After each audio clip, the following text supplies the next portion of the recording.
Walton, in continuation, August 26th, 17.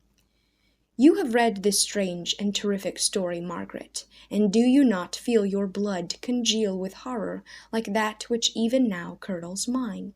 Sometimes seized with sudden agony, he could not continue his tale. At others, his voice broken yet piercing, uttered with difficulty the words so replete with anguish.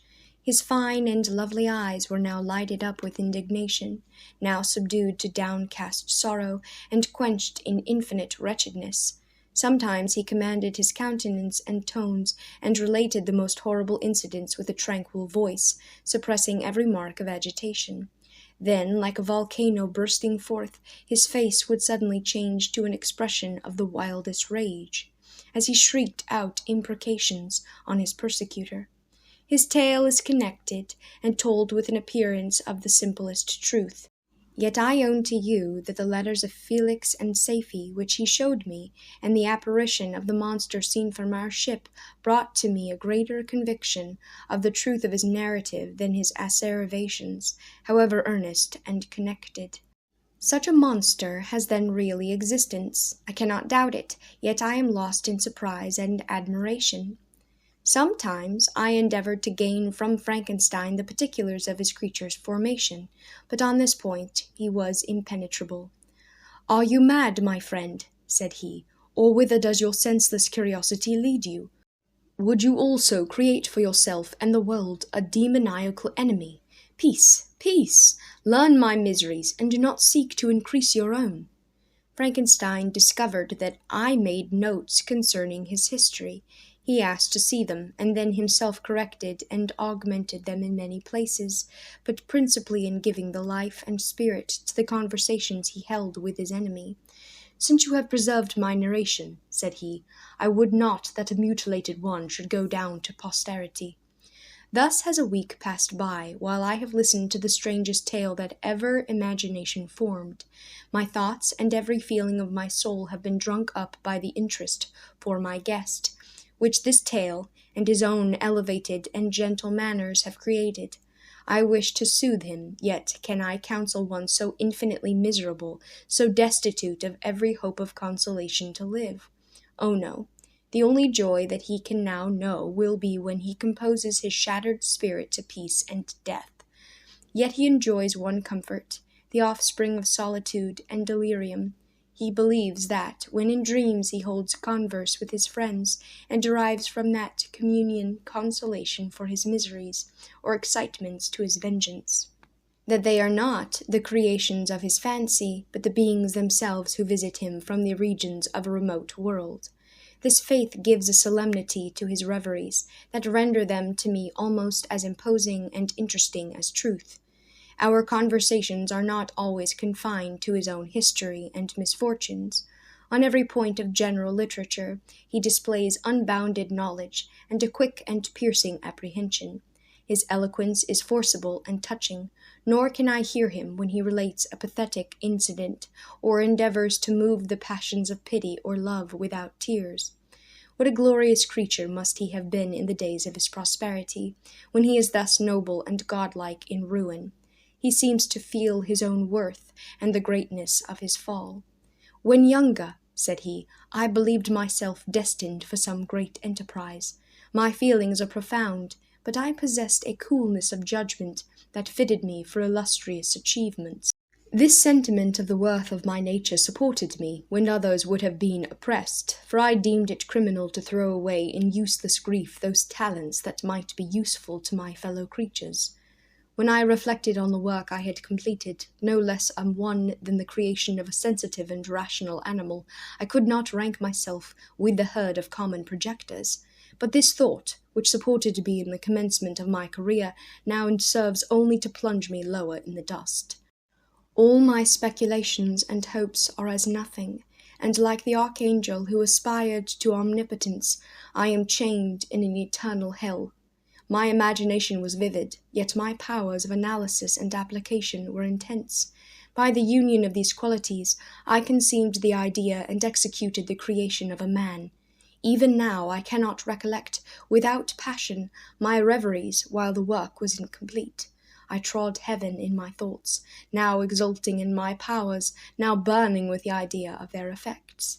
From my infancy I was imbued with high hopes and a lofty ambition. But how am I sunk? Oh, my friend, if you had known me as I once was, you would not recognize me in this state of degradation. Despondency rarely visited my heart. A high destiny seemed to bear me on until I fell, never, never again to rise. Must I then lose this admirable being? I have longed for a friend. I have sought one who would sympathize with and love me. Behold, on these desert seas I have found such a one, but I fear I have gained him only to know his value and lose him. I would reconcile him to life, but he repulses the idea. I thank you, Walton, he said, for your kind intentions towards so miserable a wretch. But when you speak of new ties and fresh affections, think you that any can replace those who are gone? Can any man be to me as Clerval was, or any woman another Elizabeth? Even where the affections are not strongly moved by any superior excellence, the companions of our childhood always possess a certain power over our minds, which hardly any later friend can obtain. They know our infantine dispositions, which, however they may be afterwards modified, are never eradicated. And they can judge of our actions with more certain conclusions as to the integrity of our motives. A sister or a brother can never, unless indeed such symptoms have been shown early, suspect the other of fraud or false dealing, when another friend, however strongly he may be attached, may in spite of himself be contemplated with suspicion. But I enjoyed friends, dear not only through habit and association, but from their own merits, and wherever I am, the soothing voice of my Elizabeth and the conversation of Clerval will be ever whispered in my ear. They are dead, and but one feeling in such a solitude can persuade me to preserve my life. If I were engaged in any high undertaking or design, fraught with extensive utility to my fellow creatures, then could I live to fulfill it. But such is not my destiny. I must pursue and destroy the being to whom I gave existence. Then my lot on earth will be fulfilled, and I may die. September 2nd. My beloved sister, I write to you encompassed by peril, and ignorant whether I am ever doomed to see again dear England, and the dearer friends that inhabit it. I am surrounded by mountains of ice, which admit of no escape, and threaten every moment to crush my vessel. The brave fellows whom I have persuaded to be my companions look towards me for aid, but I have none to bestow. There is something terribly appalling in our situation, yet my courage and hopes do not desert me. Yet it is terrible to reflect that the lives of all these men are endangered through me. If we are lost, my mad schemes are the cause. And what, Margaret, will be the state of your mind? You will not hear of my destruction, and you will anxiously await my return. Years will pass, and you will have visitings of despair and yet be tortured by hope. Oh, my beloved sister, the sickening failing of your heartfelt expectations is, in prospect, more terrible to me than my own death. But you have a husband and lovely children, so you may be happy. Heaven bless you and make you so. My unfortunate guest regards me with the tenderest compassion. He endeavors to fill me with hope, and talks as if life were a possession which he valued. He reminds me how often the same accidents have happened to other navigators who have attempted this sea, and in spite of myself he fills me with cheerful auguries. Even the sailors feel the power of his eloquence when he speaks. They no longer despair. He rouses their energies, and while they hear his voice, they believe these vast mountains of ice are molehills which will vanish before the resolutions of man. These feelings are transitory. Each day of expectation delayed fills them with fear, and I almost dread a mutiny caused by this despair. September 5th. A scene has just passed of such uncommon interest that although it is highly probable that these papers may never reach you, yet I cannot forbear recording it. We are still surrounded by mountains of ice, still in imminent danger of being crushed in their conflict. The cold is excessive, and many of my unfortunate comrades have already found a grave amidst this scene of desolation. Frankenstein has daily declined in health, a feverish fire still glimmers in his eyes. but he is exhausted, and when suddenly roused to any exertion, he speedily sinks again into apparent lifelessness. I mentioned in my last letter the fears I entertained of a mutiny. This morning, as I sat watching the wan countenance of my friend, his eyes half closed and his limbs hanging listlessly, I was roused by half a dozen of the sailors who demanded admission into the cabin. They entered, and their leader addressed me. He told me that he and his companions had been chosen by the other sailors to come in deputation to me, to make me a requisition, which in justice I could not refuse. We were immured in ice, and should probably never escape. But they feared that if, as was possible, the ice should dissipate and a free passage be opened, I should be rash enough to continue my voyage and lead them into fresh dangers, after they might happily have surmounted this. They insisted, therefore, that I should engage with a solemn promise that if the vessel should be freed, I would instantly direct my course southward. This speech troubled me. I had not despaired, nor had I yet conceived the idea of returning, if set free. Yet could I, in justice, or even in possibility, refuse this demand? I hesitated before I answered, when Frankenstein, who had at first been silent, and indeed appeared hardly to have force enough to attend, now roused himself. His eyes sparkled, and his cheeks flushed with momentary vigor. Turning towards the men, he said, "What do you mean? What do you demand of your captain? Are you then so easily turned from your design? Did you not call this a glorious expedition, and wherefore was it glorious? Not because the way was smooth and placid as a southern sea, but because it was full of dangers and terror, because at every new incident your fortitude was to be called forth and your courage exhibited, because danger and death surrounded it, and these you were to brave and overcome. For this was it a glorious, for this was it an honorable undertaking. You were hereafter to be hailed as the benefactors of your species, your names adored, as belonging to brave men who encountered death for honor and the benefit of mankind. And now, behold, with the first imagination of danger, or, if you will, the first mighty and terrific trial of your courage, you shrink away, and are content to be handed down as men who had not strength enough to endure cold and peril. And so, poor souls, they were chilly, and returned to their warm firesides.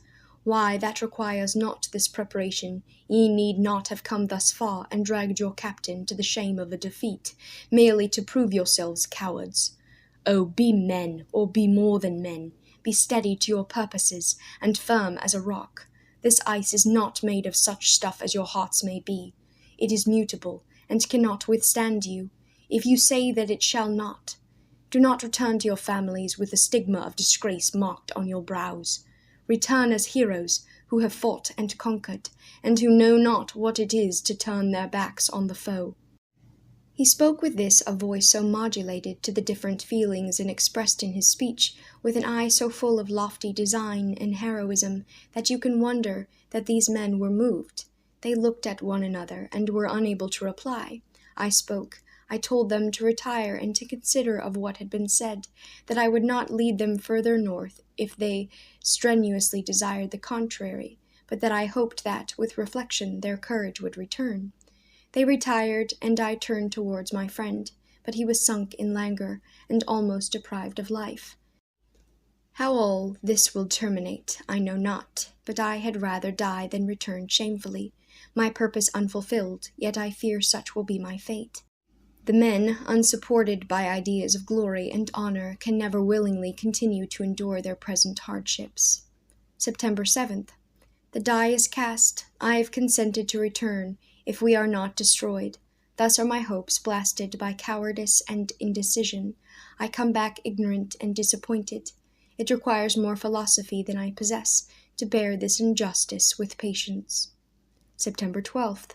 It is past. I am returning to England. I have lost my hopes of utility and glory. I have lost my friend. But I will endeavor to detail these bitter circumstances to you, my dear sister, and while I am wafted towards England and towards you, I will not despond. September 9th, the ice began to move, and roarings like thunder were heard at a distance, as the island split and cracked in every direction. We were in the most imminent peril, But as we could only remain passive, my chief attention was occupied by my unfortunate guest, whose illness increased in such a degree that he was entirely confined to his bed. The ice cracked behind us, and was driven with force towards the north. A breeze sprung from the west, and on the 11th the passage towards the south became perfectly free. When the sailors saw this, and that their return to their native country was apparently assured, a shout of tumultuous joy broke from them, loud and long continued. Frankenstein, who was dozing, awoke and asked the cause of the tumult. "They shout," I said, "because they will soon return to England." "Do you then really return?" "Alas, yes, I cannot withstand their demands. I cannot lead them unwillingly to danger, and I must return." "Do so, if you will, but I will not. You may give up your purpose, but mine is assigned to me by heaven, and I dare not. I am weak, but surely the spirits who resist my vengeance will endow me with sufficient strength." Saying this, he endeavored to spring from the bed, but the exertion was too great for him. He fell back and fainted. It was long before he was restored, and I often thought that life was entirely extinct. At length he opened his eyes. He breathed with difficulty, and was unable to speak. The surgeon gave him a composing draught, and ordered us to leave him undisturbed. In the meantime he told me that my friend had certainly not many hours to live. His sentence was pronounced, and I could only grieve and be patient. I sat by his bed watching him. His eyes were closed, and I thought he slept, but presently he called to me in a feeble voice, and, bidding me come near, said, "Alas, the strength I relied on is gone. I feel that I shall soon die, and he, my enemy and my persecutor, may still be in being. Think not, Walton, that in the last moments of my existence I feel that burning hatred and ardent desire of revenge I once expressed, but I feel myself justified in desiring the death of my adversary. During these last days I have been occupied in examining my past conduct, nor do I find it blamable. In a fit of enthusiastic madness, I created a rational creature, and was bound towards him to assure as far as was in my power his happiness and well-being. This was my duty, but there was another still paramount to that. My duties towards the beings of my own species had greater claims to my attention, because they included a greater proportion of happiness or misery. Urged by this view, I refused, and I did right in refusing, to create a companion for the first creature. He showed unparalleled malignity and selfishness. In evil he destroyed my friends. He devoted to destruction beings who possessed exquisite sensations, happiness, and wisdom. Nor do I know where his thirst for vengeance may end. Miserable himself, that he may render no other wretched, he ought to die. The task of his destruction was mine, but I have failed. When actuated by selfish and vicious motives, I asked you to undertake my unfinished work, and I renew this request now, when I am only induced by reason and virtue. Yet I cannot ask you to renounce your country and friends to fulfill this task, and now that you are returning to England, you will have little chance of meeting with him. But the consideration of these points, and the well-balancing of what you may esteem your duties, I leave to you. My judgment and ideas are already disturbed by the near approach of death. I dare not ask you to do what I think right, for I may still be misled by passion. That he should live to be an instrument of mischief disturbs me. In other respects, this hour when I momentarily expect my release is the only happy one which I have enjoyed for several years. The forms of the beloved dead flit before me, and I hasten to their arms. Farewell, Walton. Seek happiness in tranquillity, and avoid ambition, even if it be only the apparently innocent one of distinguishing yourself in science and discoveries. Yet why do I say this? I have myself been blasted in these hopes, yet another may succeed. His voice became fainter as he spoke, and at length, exhausted by his effort, he sunk into silence. About half an hour afterwards he attempted again to speak, but was unable. He pressed my hand feebly, and his eyes closed forever, while the irradiation of a gentle smile passed away from his lips.